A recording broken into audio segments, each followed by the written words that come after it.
Okay, hello ESL 42 class. This is the reading lecture for Chapter 8. It's just called Purpose and Tone. I'm going to put up here on the board the annotations that I've made. You want to check your own annotations and make sure you do them. Again, I assume that you've read and done the practices in the chapter, and I'm just trying to clarify some points that I think could be tricky in the chapter. As always, that doesn't mean I always know the answer or what questions you might have. So if during this lecture I don't address a question that you have about an item in the textbook, please make a note in the margins, and when we come into our class next Thursday, when I ask you, are there any questions, you should be ready with a page number and perhaps a question number so that I can help you understand the reasons behind your answers here. Make sure that you obviously check all the practice answers in the back of the book, and I'm going to go quickly through this chapter to just tell you the highlights, okay? Make sure that you understand. So, the chapter is called Purpose and Tone. Let's start with purpose. Purpose explains the reason why someone would write something. Each thing that we read, obviously, has been written by someone, and that particular person who wrote has a reason for their writing. And in this chapter, we see that the three common reasons why people write are to persuade, to inform, and to entertain. The other part of this chapter is tone. Tone is the emotion behind the words that are written. And this is a little tricky because when we read words, of course, they don't have any emotion to them. If I read what's here, there is an author, a person with thoughts, feelings, and opinions behind everything you read. The words themselves don't have any emotion to them. So how is emotion conveyed? Through our words. And the answer is through tone words. And we're going to talk a little bit about the tone words in the boxes in this chapter when we get there. So first they have a cartoon, and always when we talk about things that are to entertain or that make us enjoy, the purpose is entertainment. And so always the purpose of a cartoon is to entertain. Here we see the boss says, I'm sorry to let you go. That means fire you. But I'm sure you'll land on your feet. Land on your feet means I'm sure you'll be okay. And then, of course, this is the guy who's being fired. That's his boss. And he replies, me too, sir. Meaning, I hope I do land on my feet. And may I say, when I land on my feet, I hope your chest is under them. So he's joking. He's like, when I land on my feet, I hope I crush you with them. Because he's angry that he's being fired. Anyway, you get the idea that the cartoon is to entertain. And that makes us smile, perhaps. Okay. On this next page, this is page 320 in your reading book. They give a short definition of the three types of writing. To inform is often scientific or school book writing. This book itself is considered informative. It's informing us about how to read. So anything you read that gives scientific or factual information, that's to inform. The next part is to persuade, and since persuading has to do with convincing people or changing their minds, often we find the words should, ought, as in you ought to. Advertisements are also considered persuasive. And finally, judgment. So what I've added here, if you can't see this on the video, is the word should, ought, or ought to, ads, that means advertisements, and judgments. And judgment words are like, this is good, or that's bad. Okay, judgment words tell us that they may be trying to persuade us to agree with them that something is good or bad. So keep those three things in mind when you're trying to identify persuasive writing. And then finally, entertainment writing is to amuse or delight, to make us interested. So entertainment writing is literature, like our book, Fahrenheit 451. That's to entertain, and of course make us think, but mostly to entertain. So humorous writing is an example of entertaining. On the next page, perhaps you can see it here, a sociology textbook is obviously factual information, scientific information, because it's a school, so that obviously the primary purpose is to inform. Here we have the overspent American. That overspent means spending too much money. So when we look at the cover of that, we could think, well, that's probably trying to persuade us that we shouldn't spend so much money so we can save more or not have so much debt. So obviously B, to persuade. And then finally we look at this picture. We see a picture of a funny guy on it's like a dollar bill, and then a funny George Washington typeface. We know that's not really George Washington. So it's a cartoon. It's probably going to make us laugh. In fact, Dave Barry is a very funny writer. If you ever get a chance to read any Dave Barry, he makes funny things. Sometimes jokes don't cross cultures so easily, but anyway, he's a very funny writer. Okay, so they give you some practice here at the bottom: persuade, inform, and entertain. That is all at the bottom of page 321.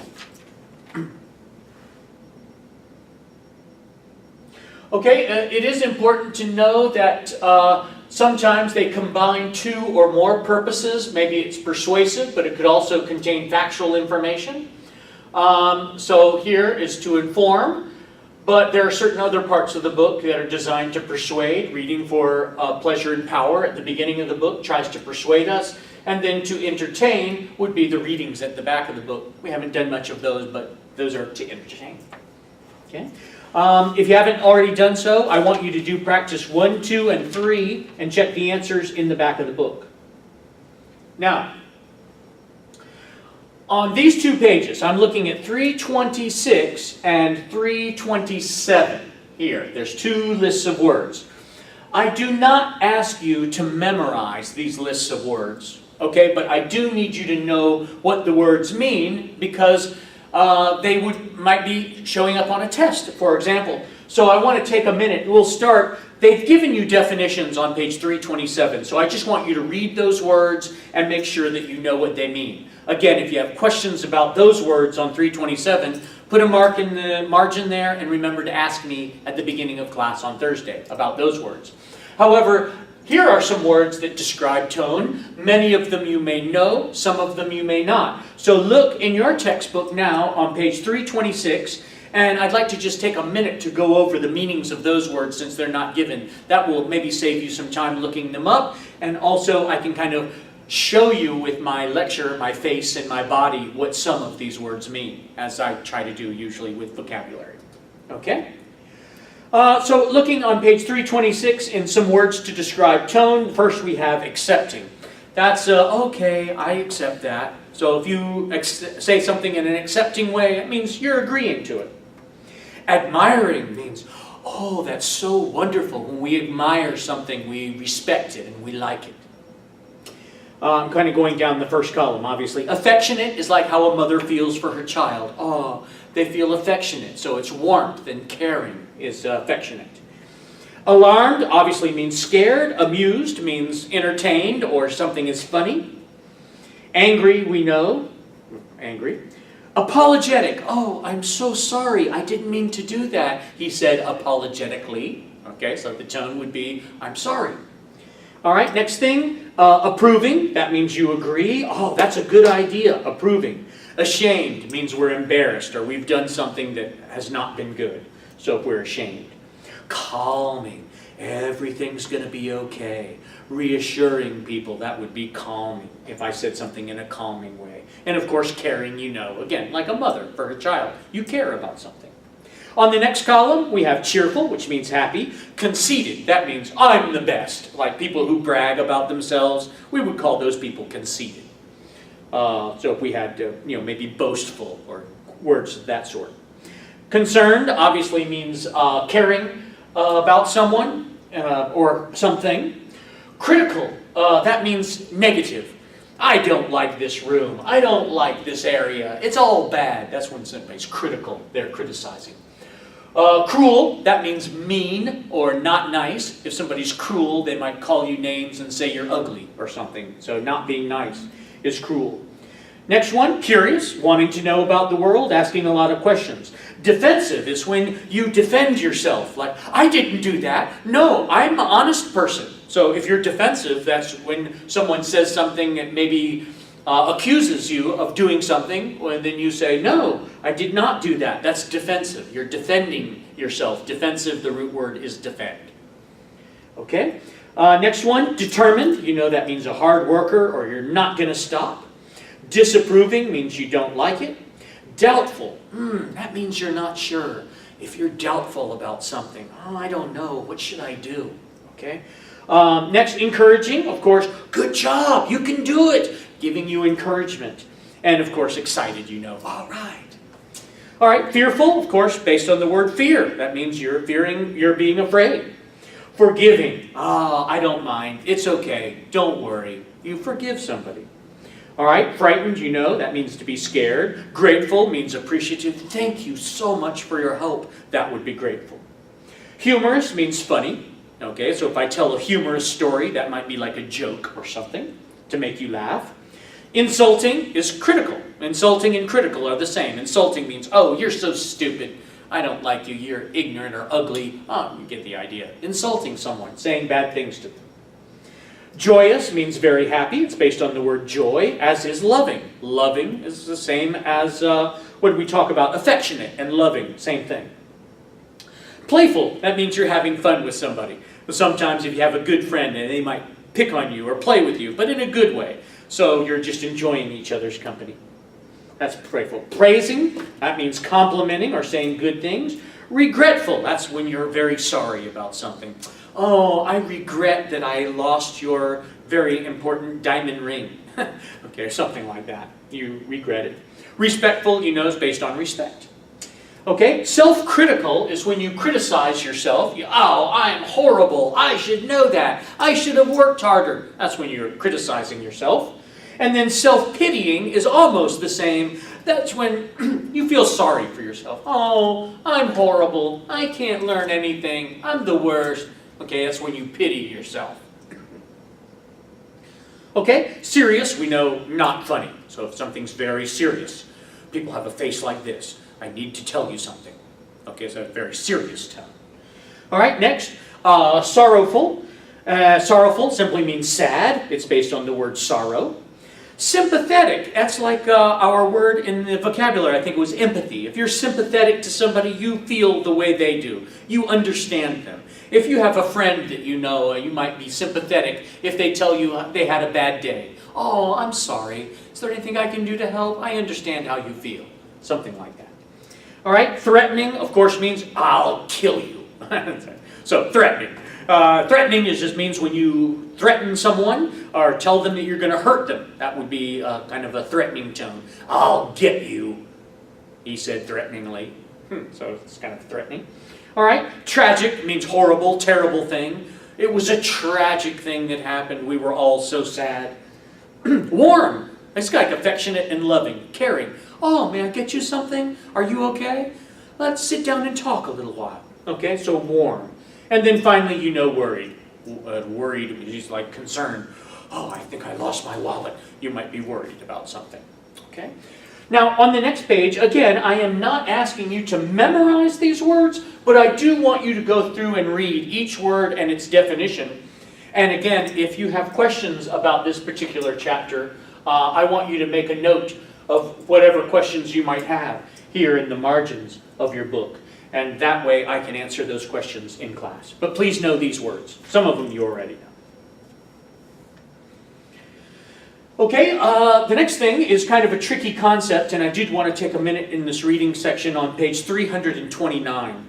So obviously do the other practices here before, but now I want you to take a look at a note on irony. It's this word here at the top, irony, on page 329. So first of all, it's important to know that when writing has an ironic tone, it says one thing but means another. So, for example, our classroom, you can't really see it here on this video, but I said, look at the beautiful decorations in this room. Well, of course, there are no decorations. So that would be an example of a sarcastic or ironic tone. It's when you say the opposite of what you really mean. So when I say like, oh, look how beautiful this room is, I don't really mean it's beautiful. What I mean is it's the opposite of that. It's very plain and it doesn't have any decorations. So we know that when we have verbal irony, we say the opposite of what we mean. Often that's called sarcasm, and it can be kind of insulting. So you'll have to be careful about using a sarcasm. But you'll see here at the top, there's some examples of sarcasm, and we can look at what they've written here. Just a couple of these, you can read them at home. But for example, the first one, if at the beginning of a semester you discover that one of your instructors is particularly demanding, meaning a very hard teacher, you might comment, "This class is sure going to be a piece of cake." And really, you mean the opposite. It's going to be very difficult. So that's an example of verbal irony. We'll look at one more. After seeing a terrible performance in a movie, bad job of acting, someone might say about the actor involved, "Now there's a person with a great chance for an Oscar." Okay, an Oscar is something you give to a very good actor. Obviously, this guy thinks he's horrible. So he's making an example, verbal irony, saying the opposite of what he really means, which is the guy's probably never going to win anything because he's a bad actor. That's verbal irony. Verbal means spoken. But there's also another kind of irony which is called situational. And we see the situational irony is down here. That's when we do something and then the opposite of what we expect happens. Let's look at a few of these examples as well. Bottom of page 329. Security cameras installed to stop crime were stolen during a robbery. So we can see that's kind of funny. They put up security cameras so that they wouldn't get robbed, and then somebody stole the security cameras. Again, the opposite of what we would expect. Next, a new computer purchased to help a small business crashes, means breaks, causing the business to lose many of its customers. So they bought the computer to help, and it ended up hurting. Again, opposite. So you get the idea here. These are all examples of situational irony, when something that we try to do good turns out differently from what we expect. Okay, so please do practice 4, 5, and 6, and check your answers in the back of the book. Excuse me. Remember to look at chapter review, and when we come into class next Thursday, before we do the vocabulary test, we're going to do some of the review tests for both chapter 7 and 8. So we'll spend at least a half an hour, maybe 45 minutes before we have our vocabulary test, making sure that you're ready for each of these chapters as well. Okay? So that concludes the reading lecture for chapter 8, and I'll leave the reading lecture that I did for chapter 7 up as well, so you can go back and review those. These videos, all of them actually, I'll leave the vocabulary videos up as well, so that you have an opportunity to review.